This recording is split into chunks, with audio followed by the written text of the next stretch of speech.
25 जुलाई 2024 रात के कुछ 8 बजे होंगे। एक आदमी हड़बड़ी में मुंबई के उरण तालुका पुलिस स्टेशन पहुंचता है। खुद को सुरेंद्र कुमार परिचय देते हुए ये बोलते ही कि वो अपनी 20 साल की गुमशुदा हुई लड़की के बारे में मिसिंग रिपोर्ट लिखाना चाहते हैं। गुमशुदा हुई लड़की की नाम थी यशस्वी शिंदे। यशस्वी नवी मुंबई की उरण तालुका से थी। सुरेंद्र कुमार पुलिस को ये बताते ही कि उनकी बेटी बेलापुर में डाटा एंट्री की जॉब करती है। 25 जुलाई को ऑफिस से जल्दी आने के बाद वो घर पे कुछ दोस्तों से मिलने बोलकर बाहर गई थी। देर रात तक ना उसका कॉल आया, ना ही उसके बारे में कुछ पता चला। कॉल करी जाए तो फोन स्विच ऑफ। यशस्वी पहली बार ऐसी कर रही थी, नहीं तो इससे पहले कभी भी वो ऐसी करी नहीं थी। शाम से देर रात हो जाती है। उसकी माता पिता, उसके दोस्त और रिश्तेदारों को भी पूछ गए थे, पर उसकी कोई खबर नहीं थी। सारी जानकारी देकर पुलिस एक मिसिंग रिपोर्ट लिख लेती है। पूरी रात पुलिस खोज करती है, क्योंकि मामला बहुत गंभीर था और पुलिस को ये भी पता था कि थोड़ी सी गलती होने पर मामला कहाँ जा सकता है। पूरी रात खोज करने के बाद भी पुलिस को कुछ भी हाथ नहीं लगा। लड़की को मिसिंग हुए 24 घंटे से ज्यादा बीत चुके थे और डेट था 26 जुलाई 2024। टाइम हाथ से निकला जा रहा था और पुलिस और एसएससी के माता पिता को कुछ अनहोनी होने की संकेत मिल चुके थे। 27 जुलाई 2024 देर रात को 2:30 बजे के करीब उरण तालुका के पुलिस स्टेशन में एक कॉल आता है, जहां उन्हें ये बताया जाता है कि उरण तालुका के कोटनाका के सुनसान इलाके में पेट्रोल पंप के पास एक लड़की की लाश देखी गई है। पुलिस ने फुर्ती दिखाते हुए जल्दी से बताई हुई जगह पे पहुंच गए। पहुंच के जो देखते हैं, पुलिस वालों की दिल दहल जाती है। चारों तरफ कूड़ों के बीच एक लाश पड़ी हुई थी। पूरे बदन पर बहुत सारे चाकू से काटने के निशान थे। उसके ऊपर जानवर और कुत्तों ने लाश को चीर फाड़ के खाना भी शुरू कर दिया था। खूनी ने दरिंदगी के सारे हदें पार करते हुए उसके प्राइवेट पार्ट पर मल्टीपल टाइम्स चाकू से वार करता है। जब इतने से मन नहीं भरा तो पत्थर से शर को भी कुचल देता है। पुलिस को ये सारा कुछ देखने के बाद निर्भया की केस याद आ जाती। जी हाँ, निर्भया भारत के इतिहास के सबसे दिल दहला देने वाला केस था। अगर आप चाहते हो कि इस पर हम एक डॉक्यूमेंट्री लाए तो कमेंट्स में इस टाइप कीजिए। पुलिस उस लाश को उठा के पोस्टमार्टम के लिए भेजती है। लाश के फेस को पत्थर से कुचला गया था। फेस को देखकर पहचानना पॉसिबल नहीं था। यशस्वी के पहने हुए कपड़े जो कि उसके माता पिता बता कर गए थे वो मैच हो रहा था। तो पुलिस ने डिसाइड किया कि उनके माता पिता को बुलाकर लाश की पहचान करवाते हैं। कोई भी माँ बाप अपने बच्चे को ऐसा नहीं देखना चाहेगा। दिल के किसी कोने में ये आस लिए ये लाश उनकी बेटी का ना हो, वो लाश देखने गए और डेथ बॉडी के कपड़े और एसेसरीज को देखकर उन्हें ये पता लग गया कि ये लाश उनकी बेटी का ही है। जो अनहोनी नहीं होना था वो हो चुका था। पुलिस का डिटेल पूछताछ शुरू होती है। पहले पुलिस माँ बाप से ये पता करती है कि बच्चे का कोई दुश्मन तो नहीं, पर ऐसा कुछ ना होने की जानकारी माता पिता देते हैं। फिर फैमिली को याद आता है वो केस जिसको वो खुद अपने जहन से मिटा चुके थे। अभी जो हुआ उसका नींव तो 5 साल पहले गाड़ा जा चुका था। यशस्वी के माता पिता बताते हैं 5 साल पहले 2019 में उनके ही इलाके में एक 23 साल का लड़का रहता था। यशस्वी स्कूल और कोचिंग के आने जाने वाली रास्ते में फॉलो करता था और उसको परेशान भी कर रहा था। लड़का कुछ 23 साल का था। नाम था दाऊद शेख। एक बार दाऊद शेख को यशस्वी से बात करते हुए उसके पिता देख लिए थे और पुलिस में कंप्लेंट करके वो उसको एक्ट के तहत उसको जेल भेज दिए थे, क्योंकि यशस्वी तभी नाबालिग थी। पुलिस को मिली हुई जानकारी के मुताबिक पुलिस दाऊद शेख के बारे में पता करने के साथ साथ यशस्वी के कॉल हिस्ट्री, लास्ट लोकेशन और सीसीटीवी फुटेज निकालने लग जाती है। कोर्ट से मिली हुई जानकारी के मुताबिक उसको एक्ट में जेल होने के बाद सिर्फ 1.5 महीने के बाद वो वापस बेल में बाहर आ गया था, पर यशस्वी के माता पिता को इसके बारे में कुछ भी पता नहीं था। 2019 के बाद से उन्होंने कभी भी दाऊद को देखा भी नहीं था, ना उनको दाऊद के बाहर आने के बारे में कुछ पता था। उनके मुताबिक वो तो अभी जेल में होना चाहिए था, पर घटना घट चुकी थी। इतनी सारी बातों के साथ साथ ऐसी और भी खुलासे होना बाकी थे। फिर पुलिस ने उड़ान के सारे सीसीटीवी को देखना शुरू कर दिया। फिर उनको एक सीसीटीवी मिलता है जहां 25 जुलाई दोपहर को करीब 2 बजे यशस्वी हाथों में छाता लिए फोन से किसी से बात करते हुए जा रही थी, लेकिन चौंकने की बात अभी भी बाकी था। उसी सीसीटीवी में 8 मिनट के बाद एक लड़के को देखा जाता है जो कि यशस्वी के पीछे पीछे जा रहा था। पुलिस सही से पता करा तो पता चला ये कोई और नहीं, दाऊद शेख था। अचानक से दाऊद को देखने के बाद पुलिस को शक हुआ कि इतने साल बाद दाऊद यशस्वी को फॉलो क्यों कर रहा था। पुलिस सबको पूछताछ कर चुके थे, बाकी थे तो यशस्वी के कुछ दोस्त। यशस्वी के दोस्त को पूछताछ करी गई तो कुछ चीजें सामने आई। यशस्वी के एक दोस्त ने बताई 24 जुलाई यानी कि यशस्वी के गायब होने की एक दिन पहले उसको यशस्वी का कॉल आया, जहां उसने बताया वो एक लड़के से मिलने जा रही है, जहां जाने को उसको बहुत डर लग रहा है और जाने का मन भी नहीं है। यशस्वी के दोस्त ने उसे समझाया अगर उसको जाने का मन नहीं है तो ना जाए, अगर वो जाना चाहती है तो वो उसको साथ लेकर जाए। पर यशस्वी उसे मना कर देती है जाने से और बताती है वो अकेले ही जाएगी। जब उसके दोस्त को उस लड़के के डिटेल्स के बारे में पुलिस पूछताछ करी तो यशस्वी के दोस्त को ना लड़के के बारे में कुछ पता था, ना मिलने की जगह, ना ही मिलने का टाइम, ना ही उसकी वो मजबूरी की वजह। इतना सब कुछ पता लगने के बाद पुलिस ये जानना चाहती थी कि ये लड़का कौन था जिससे वो मिलने गई थी और वो मजबूरी क्या थी जिससे वो परेशान था। इसके जवाब सिर्फ 2 लोग दे सकते थे, ये तो यशस्वी जो अभी दुनिया में है ही नहीं, दूसरा वो लड़का जिसके बारे में किसी को कुछ पता ही नहीं। तीसरा रास्ता कॉल डिटेल्स निकालना। पर तब तक पुलिस को पता नहीं था कि कॉल डिटेल्स निकालने के बाद इस केस में कुछ और खुलासे होने वाले हैं, जहां आपको यशस्वी के झूठ और उसकी करी हुई गलती के बारे में भी पता चलेगा। कॉल रिकॉर्ड्स निकालने के बाद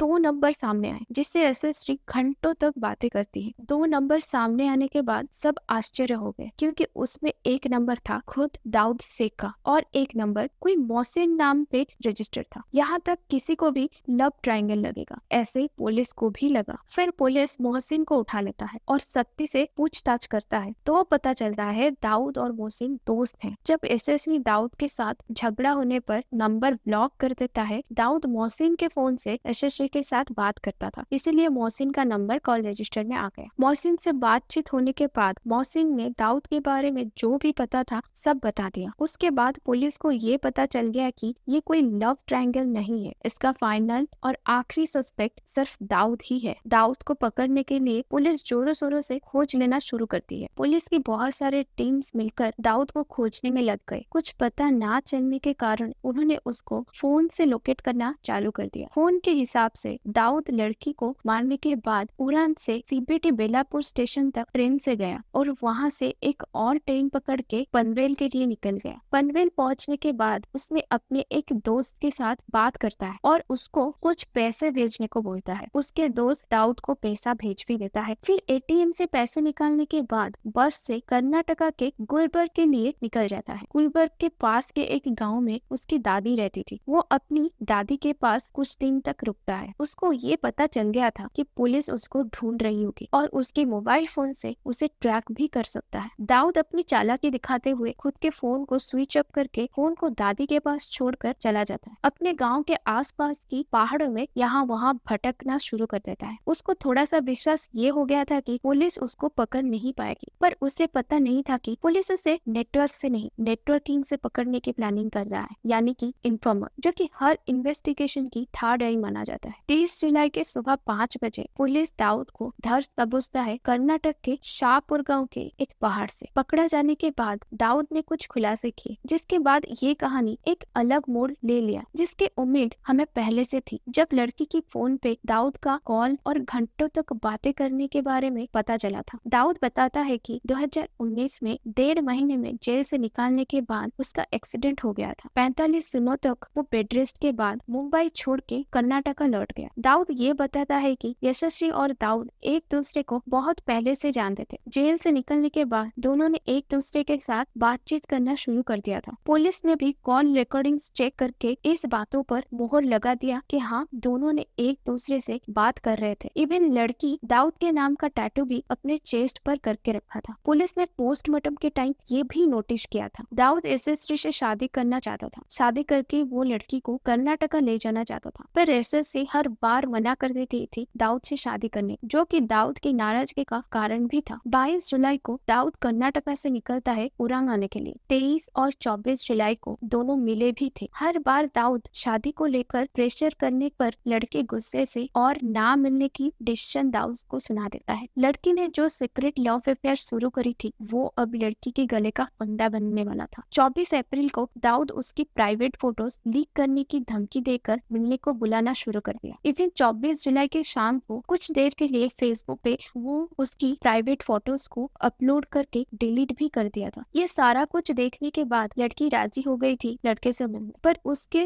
दिल में ये सबको लेकर एक डर बैठ गई थी जिसका जिक्र वो ऑलरेडी अपनी दोस्त को कर चुकी थी। अगले दिन 25 जुलाई दोपहर को घर से दोस्त से मिलने की बहाना देकर वो जुहू नगर स्टेशन पे लड़के से मिलने पहुंचती है। दोनों के बीच में शादी को लेकर बहुत झगड़ा होता है। दाऊद गुस्से से एक चाकू निकाल के लड़की के ऊपर वार करता है। दाऊद ने पहले से ही ये करने का डिसाइड करके आया था, इसीलिए आते हुए उसने 2 चाकू भी खरीद के लाया था ताकि वो उसे मार सके। लगातार बार बार मारता गया। आंखों में ऐसा खून सवार था कि इतने मारने के बाद भी वो उसकी प्राइवेट पार्ट को भी चाकू से वार करने लगा। इतना गुस्सा और आक्रोश भरी थी कि लड़की मरने के बाद भी एक पत्थर लेकर बार बार सर को मार के कुचल दिया और भाग गया। दाऊद अभी 7 दिन के रिमांड पर रायगढ़ पुलिस स्टेशन में है। बाकी कोर्ट की पट्टी टाना बाकी है।